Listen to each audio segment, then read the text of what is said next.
Well, here we are again. Hello, welcome, good morning, good afternoon, good evening, wherever you are attending from. If you could give me a thumbs up in the chat, we'll just make sure everything is working properly before I dive into today's topic.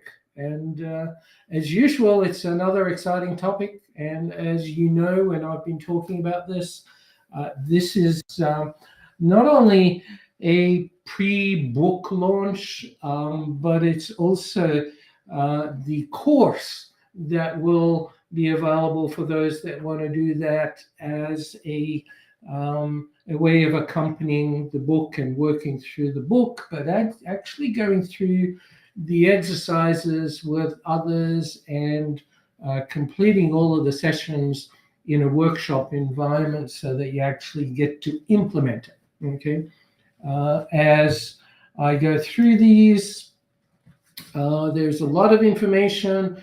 I go through it fairly quickly. We don't have a lot of time in a webinar to actually explain every single situation, go into stories and discussions and so forth. So the intent is do reach out, join me in the learning and opportunities so that you can actually leverage this in your business. The courses will be made available shortly, so do watch for that. The book launch is coming up actually, I think, this week. So we should start to see that available on Amazon Kindle and other platforms shortly.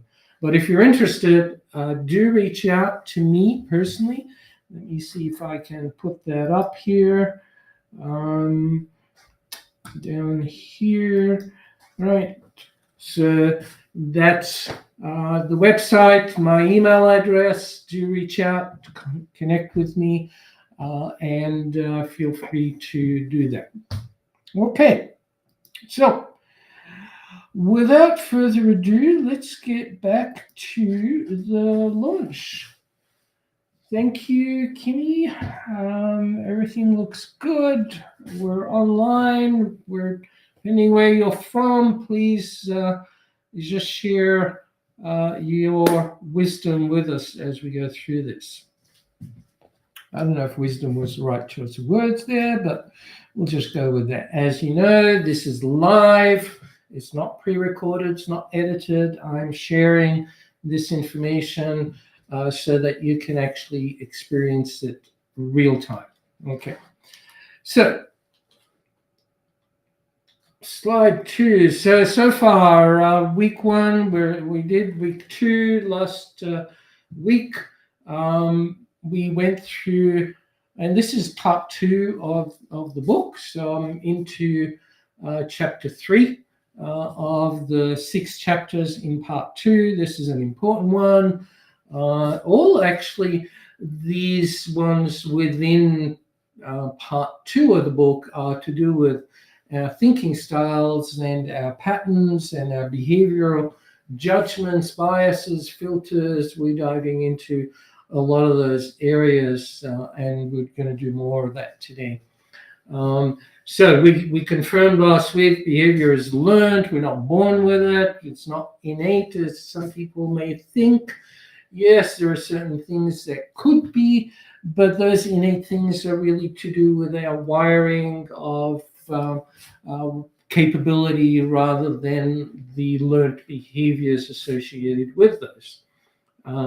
Patterns become predictable. When we see something happen multiple times, we call that a pattern loop.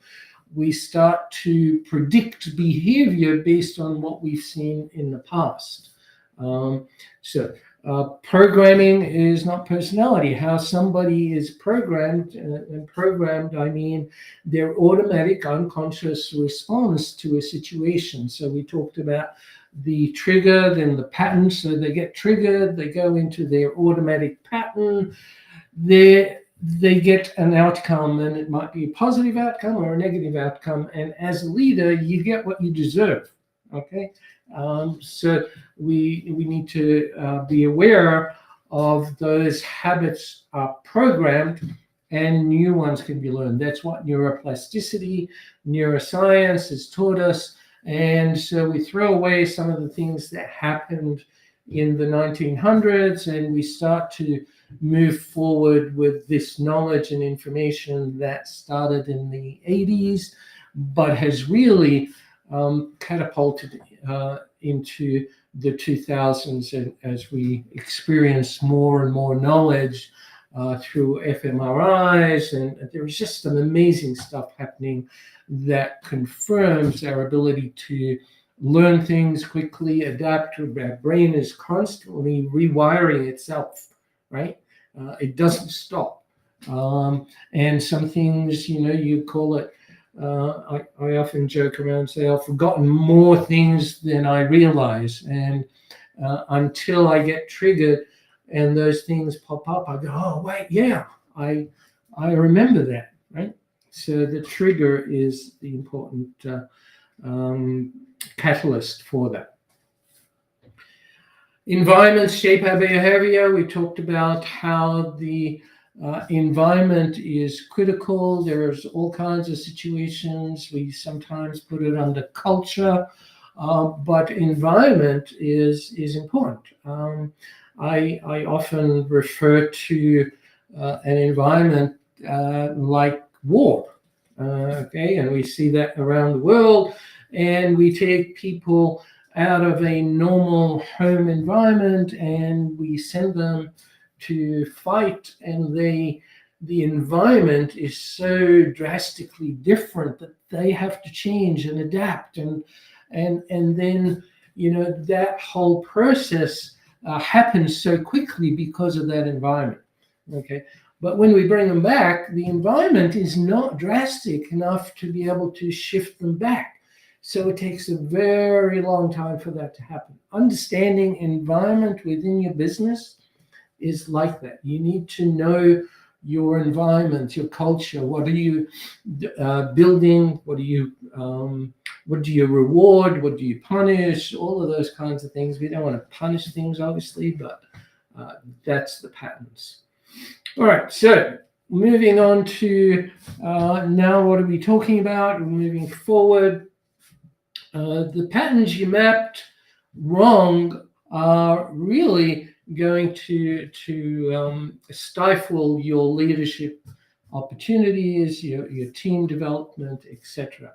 The real problem is that we need, in this particular example, the CEO pattern, the sales team avoids difficult conversations, so the leader is inserting assertive training, tough love, coaching, all of these kinds of things that we obviously know today that those don't work. And so the top performers leave, sales plummet, all of the wrong things happen, right? So this is what we're going to talk about. The team was avoiding conversation with him due to the interruption pattern. So he constantly interrupted people and so forth. So they were just avoiding the whole thing, and the approach was wrong.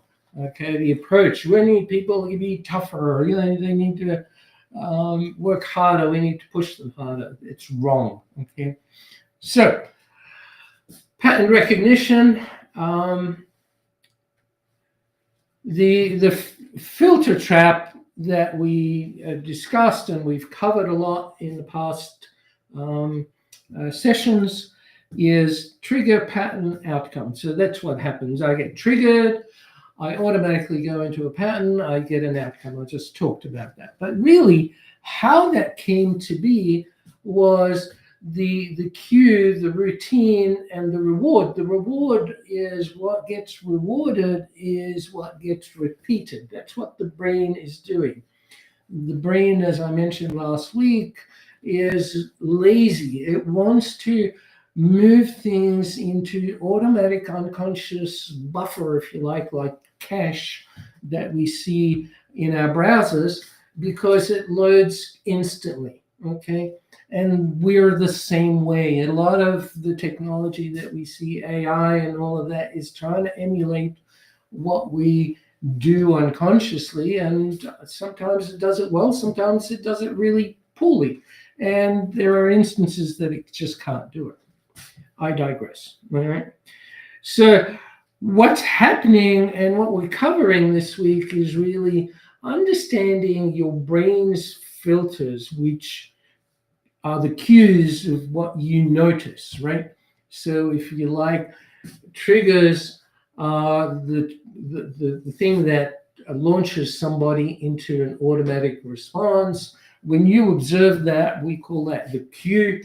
You see the pattern, we call that a routine, and we start to judge that, and they get the outcome.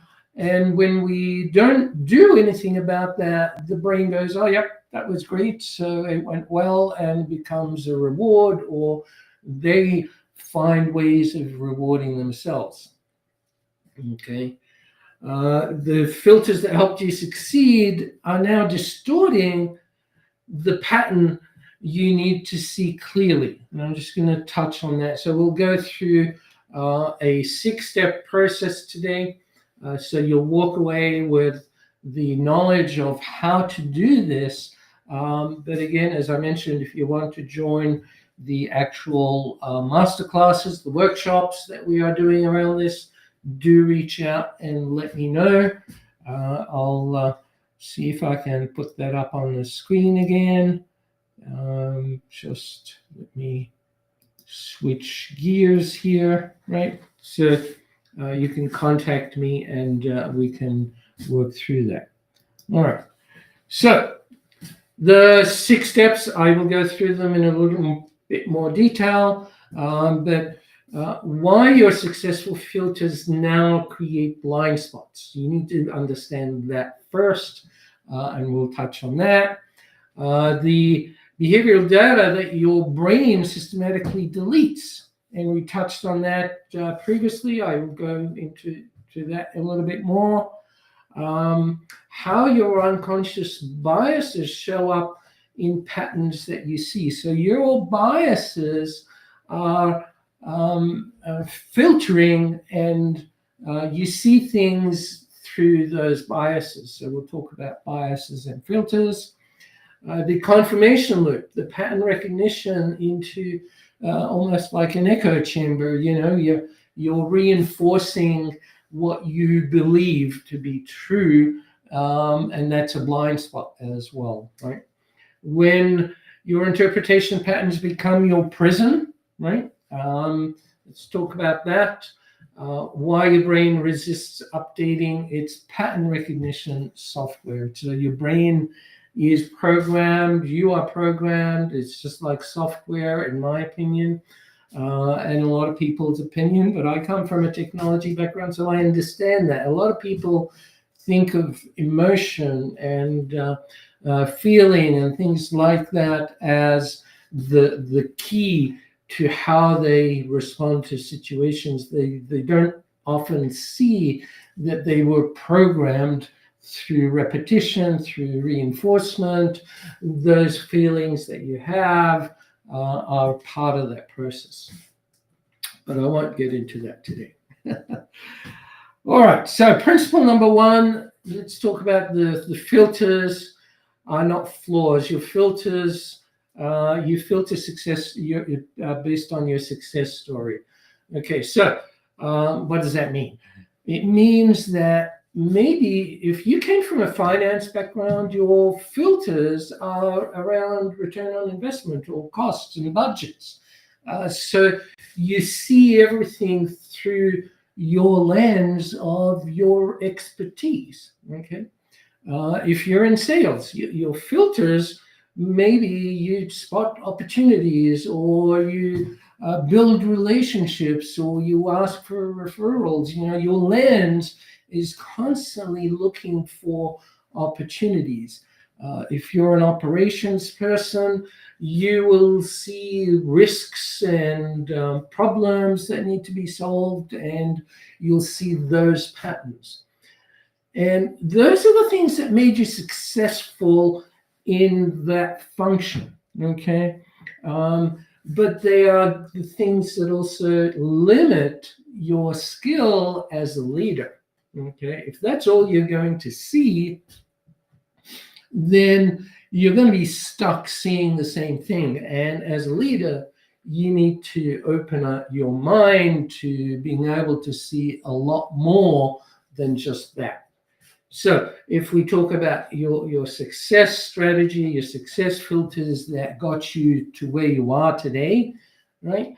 That was stage one. So you do something really well, you get recognized because of that area that you're an expert in, and you get promoted. Or you probably see this all the time, and we talk about it, we joke about it, we take great salespeople and we promote them into sales managers and they flop, or we take engineers and promote them to be the CEO or CTO of the company because of their knowledge and so forth, but they suck at leading. We joke about that so often, but we really don't give people the tools to understand how to get out of that. And we can all do it. Just because you have that background, that training, those filters, neuroscience has trained us that you can learn anything that you set your mind to learn. Okay. You start out not knowing anything about it, and you learn something and you try it and you practice it. When you practice it enough times, you become good at it. It becomes natural. You are identified as having changed. We've got a lot of coaches and leaders around the world using Acumatch and behavior intelligence and actually coming to us and saying, wow, not only did I see change in my clients, but I changed because of the language and things that we are doing with clients. The mirror that gets held up when we coach our team through what they're doing, and we go, oh, maybe that's because I'm not doing it. So those are really important things to keep in mind. Now, as a leader, you need to see all patterns, not just the ones that you were trained to be good at. Okay, so you've got to open your mind and your eyes, if you like, to observe behavior properly. Okay, why we are behavior intelligence trainers, experts, is the only thing we can deal with is the observable behaviors. We judge based on what we observe. We filter. We use our biases based on our past programming. But it's all around how people observe us or how we observe others. It's behavior first. Then we unpack the thinking styles and the thinking that needs to take effect in order to practice new behaviors. And drive those through the outcomes that we want to get. All right, just going to turn that off for a minute. All right, so calibrate, don't eliminate. Your successful filters, yes, they're still important, but don't just brush them aside or dismiss them or stop using them. They're still going to show up in certain areas. When I started the coaching firm, that's back in 2007, one of the things that I insisted on doing is to never coach someone in the field that I came out of, because I didn't want to use or show up with my biases, my filters, or having done what somebody else has done and skewing what they are trying to do through my own experience and lens. So I had to open my eyes to all kinds of businesses, all kinds of situations, people. And so I worked with restaurants, pipeline integrity companies, oil companies, tradespeople, many different areas that has broadened my knowledge. And a lot of what you're seeing here is because of that background and opportunity. So, but I digress. So to change that, okay, what are you going to do? Your audit is the first step. Audit your pattern spotting biases, okay? Your filter, right? So step one, what pattern do you always notice and where did it come from? Is it because of your past training? Obviously it is, right? So recognize that and go, oh, I've been in all these situations and, I led military software development projects and very complex projects, zero defects. So I am trained to identify and spot the things that could go wrong.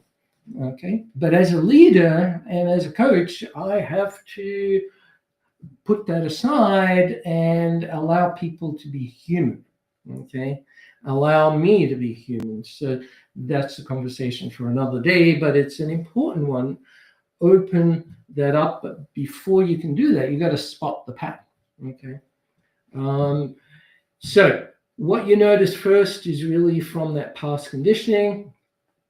What patterns do people point out that you've missed? Okay, and that happened to me very early in my career because of that background. I'd work with great salespeople at IBM and later as a consultant. And what I found was I would see things but miss a whole bunch of things that they saw. And they'd say, oh, did you see that? Did you notice this? Did you hear that? And no. And so I had to train myself to observe, okay, and became a great observer of all of those things. And, sometimes referred to as a chameleon because I could adjust to many different situations. And you can too. As a leader, that's what you need to do. Right. Then step 3, you're going to need to design a new patterns. Okay, I'm defaulting to efficiency patterns. What relationship patterns am I missing? So starting to question that. Become curious, I guess, is the first step. Become curious about what you're missing and how you're going to learn that. Principle 2, every filter deletes. Okay, so I've touched on this many times. Distortion, deletion, and generalization were the 3 foundation elements that were the basis of NLP, neuro-linguistic programming, not natural language processing, which is a computer acronym. So in this here example, okay, last week we talked about those loops. We talked about the trigger pattern outcome and the cue routine rewards. Okay, and your filters deleted probably at least 2 out of those 3 things without you knowing, and that's what we're identifying here. So when we look at an example here, okay, a team member arrives late to meetings. Apologizes quickly, jumps into work, right? And the assumption is that they disrespect the process or they have poor time management. But the reality is the meeting agenda wasn't sent in advance, perhaps, right? And, there is all the meetings often start with a lot of small talk and they're busy and they just want to show up when the real meeting starts. So they skip those first few minutes and get straight into the discussion and the work of what's going on. So the deletion process, to explain it a little bit better, right? So observing the behavior that you bring into place, what part of pattern loop am I not seeing? So question that. So the cue is, what triggers am I missing? Is it environmental, emotional, or is it timing? Right. So environment we talked about. Emotion is the conflict. People get triggered, or is it about a timing, time management? You can't manage time, but you know what I mean. The routine.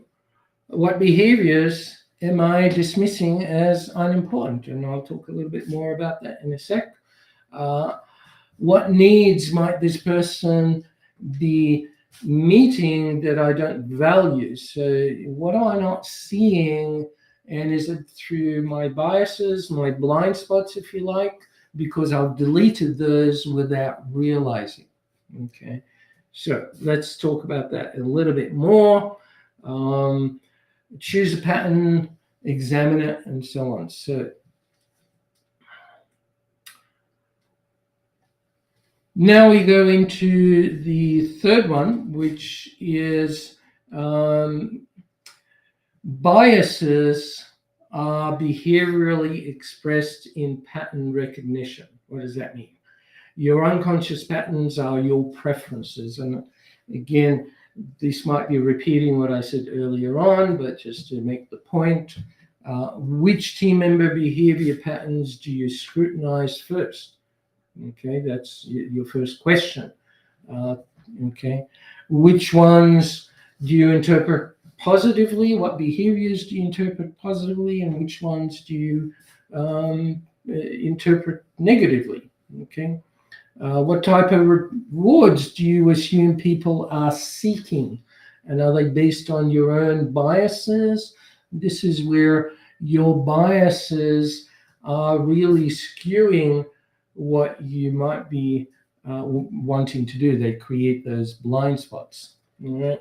You almost apply a mirror. You think people are like you and everyone is unique, and your role as a leader is to open your mind and see all the possibilities of what people need and how they act and why they got to be the way they are.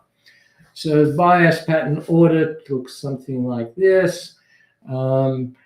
Track this for 1 week, and then we'll go into the other weeks in a sec. When you notice a negative pattern, who is exhibiting it? Okay. When you explain a pattern, who comes to mind when you're explaining that pattern? So you start to attach patterns to people and judgments about people through your biases and your deletions. Okay. Which behavioral loops do you try to change versus accepting? And that's an important point. So week 2, all right, so you pick a pattern, okay, and week 2, we're going to dive into that pattern. And this example is Sarah interrupts during brainstorming sessions. Your filter confirms a pattern, so you notice it. You're actually filtering out all the other things that she might be doing that are actually great. So you miss when she builds on other people's ideas because you only see the interruption. I often say to people, when you start judging, you stop listening. And the same applies here. When you focus on what you want to see, you miss all of the things that you might want to consider in your bias, filter, judgment process. Okay, the pattern becomes a truth because you reinforce it through spotting those behaviors, right?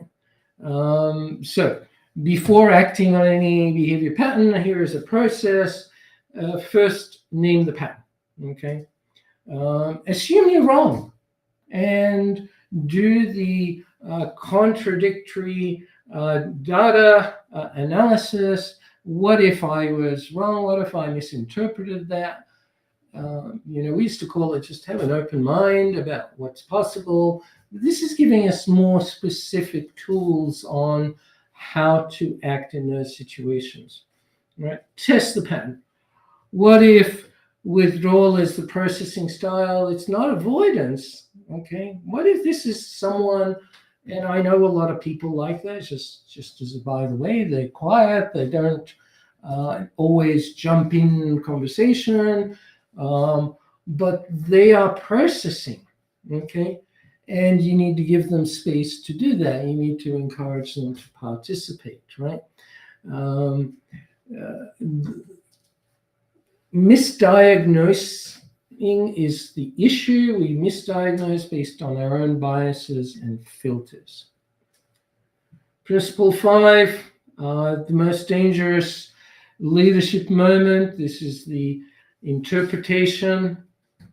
Okay, when I see pattern of resistance, I automatically leap to there is a resistance pattern here, I need to fix it, right? And maybe that's incorrect, right? The reality check, your pattern of observation, what you noticed through your filters. What did you notice, okay? What's actually happening, but verified by multiple perspectives. So you need to go into, okay, that's my filter. What's other people seeing? How is that working? And then the gap that you need to work on yourself or with others. Again, I'm going through a lot of this very quickly, and I won't apologize for that. There's a lot of information. That's why we do a workshop around each one of these topics. Okay. Tagging it, this is a technique that you can practice. It's a really simple one. Okay, instead of going up to someone and pointing the finger and saying, you have a pattern of avoiding accountability. What sort of response are you going to get to that? It's pretty brutal, right? So, it starts with the word you, it starts with your judgment being projected, but really it's got nothing to do with them. It's all to do with you, how you've interpreted that, how you're affected by that. So what if we teach you to flip that around and turn it into your observations? So I'm noticing what looks like a pattern when deadlines get tight. I observe you becoming less responsive to checking in. Help me understand that. Okay. So the process and the technique is I am noticing what looks like this pattern. Okay. That's my lens. May not be true. All right. Describe it. Describe it in observable behaviors, not judging the intention, which is what the first sentence did. You're avoiding accountability, right?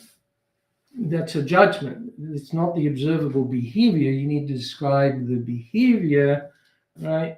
I observe you becoming less responsive, right? That's what I observe as a behavior. Help me understand. It's still about me, okay? Help me understand what is actually happening here, okay? Which opens them up to explain it from their perspective and their lens. How much higher will you elevate your relationship with that person if you approached it that way, okay? Mm-hmm. Principle 6, you need to be aware of this, is your brain's pattern protection. All right. Okay. You identify a pattern in someone, your brain starts defending that pattern interpretation. So you start saying, well, yeah, contradictory evidence gets dismissed, right? There are exceptions. Yeah, this person is constantly disagreeing, having conflict, it's becoming a real problem, and you you don't see anything else. Okay. Your unconscious seeks ways to confirm that with examples. That's part of, the way the brain is wired. And I'll give you a very simple example. As a toddler, how many of you have kids or, realize that, how did you learn to open a door? Okay. So you observed somebody turning a knob and pulling on a door, and you tried that. Oh, it worked. It worked. Look at that. Okay. And so your brain generalizes about those things, and those become your patterns that it reinforces. Okay.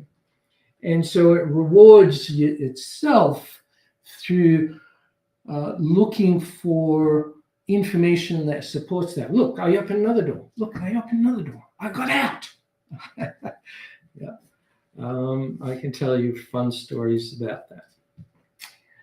All right. So, just checking where I'm at. Okay. So, reassessing those rituals. So here's your routine that I want you to take away and do this. Okay, so choose one behavior pattern that you are certain about. Okay, this person does this, I judge it this way. My filter is this. Whatever pattern you want to choose. Now, actively seek disconfirming evidence for the next 30 days. Okay, so say, what if I'm wrong? Okay, I'm going to go into that in a sec. Okay, ask the person directly about their pattern interpretation, so you can actually get their perspective. They explain it, not yours. You use the pattern that I just showed you.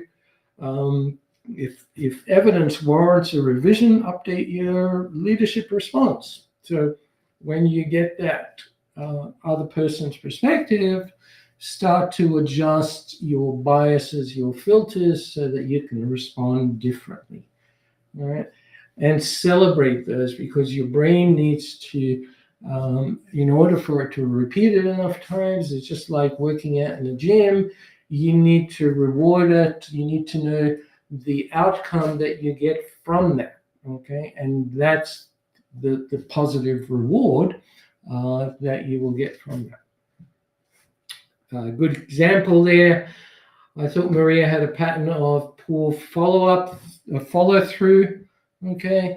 After tracking it for 30 days, I realized she had a pattern of over delivering on high impact tasks while deprioritizing just busy work. I was measuring the wrong thing. I was focusing on the poor follow through. Right? Okay. So here is another case study. And this is important because it goes back to the very first set of slides, where this is where you lose your top performers because of your pattern misuse, your filters, your biases. So my top performer developed a pattern of arrogance, a judgment word, right? He's so arrogant, constantly challenges all my decisions in team meetings. How dare you? Right? Why does he do that in front of everybody? Okay, that type of self-talk, right? So the filter is respect equals agreement. If he doesn't agree with me, he doesn't respect me, right? The deleted, the quality and outcome of that challenge. When he challenges that, what's the outcome? What happens for him? What happens for you? What happens for the team? We delete that. Okay. Confirmation bias. We notice every pushback, and you just, you lose sleep at night just preparing for what that person is going to challenge you on when you start having your meeting. Okay. And finally, the truth believed, challenging me equals disrespect. Let's change that. Okay. So, new observation. when we re-examine that, we go, challenges only seem to occur on strategic decisions affecting customers. But doesn't challenge other areas. So only challenges in areas that relate to his or her role. Okay. The actual pattern is they really have a strong customer advocacy, strategic thinking. They are thinking about how they're going to work with clients. And so the pushback is usually around clients. Okay. So rechanneling that pattern into a strategy consultation role. So we took that person and put them at actually leading a consultative group within the company that's around sales and having those discussions and solving those problems. And it's increased the performance and revenue significantly within that organization. So here is your homework, okay? Your pattern recognition upgrade protocol. Week 1, complete a filter inventory for pattern spotting, okay? Which patterns aggravate you? Which patterns do you spot? Which people? Is it a specific person and a specific pattern? Or is it an environment pattern? What's going on? And address that, okay? Practice the observation and using that provisional framing that I described earlier. Make it about you explaining what you're experiencing as opposed to judging others, pointing the finger at other people. You know, do you like the finger pointed at you? Do you like being asked, why do you do this? Right? That is not helping the situation. Okay, it's all about your judgment. Okay, so again, just going through these quickly. What am I filtering? What am I deleting? Okay, and what am I generalizing? Those 3 key things that are foundational to a lot of what we do as humans. And look, allow yourself to be human. You're going to do it sometimes. Allow other people to also be human. They're going to do stuff that you just shake your head at. And how you approach that is really what we are talking about. How you deal with that is what we are talking about. Okay. So when you see patterns clearly, you can start to set your intervention, strong word, but a method of not filtering and not projecting onto those people, not judging, not misinterpreting. Okay.